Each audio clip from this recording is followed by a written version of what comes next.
रडायला तुला? ए गुंजन, का बरं रडायला लागली? गुंजन रडायला लागली बघा. कशावर रडती गुंजन तू? गुंजन तू रडायचं नाटक करते? हो का? कशामुळे रडत होती का तू?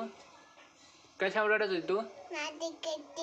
नाटक करत होती का? गमत रडायची गमत करत होती का? बरं. गुंजन बघा रडायचं नाटक करत होती आणि डोळ्याला चढत चढत नाटक करतोय आणि गुंजन काहीच नाही, गंमत करत होती तू आमची? बरं. गुंजनला जर काही वस्तू लागत असली ना ती अशी नाटक रडते बघा. मोबाईल लागत असला, कुठली वस्तू जर लागत असली तर ती आमच्या समोर अशी नाटक रडते, मम्मी समोर, पप्पा समोर. है ना गुंजन? तुला काही पाहिजे असलं तू अशी रडते नाटक? काय पाहिजे असल्यावर करते तू? फोन पाहिजे असल्यावर असं करते तू? कसं करते दाखव? फोन पाहिजे असल्यावर गुंजन अशी करते बघा, अशी करते. फोन पाहिजे असल्यावर गमत रडती. बाय कर बाळा.